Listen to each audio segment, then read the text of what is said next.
Severe period pen हे खूप normal वाटणारी कन्सेप्ट आहे. पण खरंच हे नॉर्मल आहे का? तर अजिबातच नाही. सगळेच पिरियड पेन हे नॉर्मल नसतात.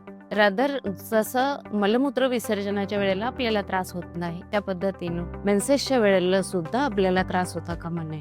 आणि हो, जर तुम्हाला खूप सिव्हिअर पेन होत असेल तर दुर्लक्ष मात्र करू नका, कारण हे एंडोमेट्रियोसिसचं लक्षण असू शकतं. एंडोमेट्रियोसिस म्हणजे काय? तर एंडोमेट्रियोसिस म्हणजे गर्भाशयाचं जे आतलं अस्तर आहे, ज्यामध्ये गर्भाची वाढ होते, तेच अस्तर, त्यातले टिश्यू ज्या वेळेला गर्भाशयाच्या बाहेर वाढतात, मग ते फॅलोपियन ट्यूब्स, ओव्हरीज पर्यंत वाढतात, त्यावेळेला एंडोमेट्रियोसिस आपल्याकडे डेव्हलप होतो. एस्ट्रोजन नावाचा जो हार्मोन आहे, जो एंडोमेट्रियोसिसची जाडी फिक्स करतो किंवा जाडी वाढवण्यासाठी मदत करतो, त्याचा स्तर जर वाढला तर मात्र तुम्हाला एंडोमेट्रियोसिस होण्याचे धोके अधिक आहे. पण हे ओळखायचं कसं की माझं पेन हे नॉर्मल आहे की मला एंडोमेट्रियोसिस आहे? तर यामध्ये प्रचंड तीव्र वेदना होतात, जे अनबेरेबल असतात, आणि मग असं होतं की तुम्हाला अगदी युरिनेशनला जायच्या वेळेला किंवा टॉयलेटला जायच्या वेळेला सुद्धा तुम्हाला भरपूर पेन होतं. एरवी सुद्धा पेल्विक रिजन मध्ये तुम्हाला पेन जाणवू शकतो. मॅरिड असाल तर सेक्शुअल इंटरकोर्स ज्या वेळेला होतो त्यावेळेला तो कोर्स सुद्धा तुमचा पेनफुल ठरू शकतो. खूप जास्त अंगावरचं प्रवाह जाणं किंवा मासिक स्त्राव जो आहे तो खूप जास्त प्रमाणात होणं, हे देखील एंडोमेट्रियोसिसचं लक्षण आहे. तेव्हा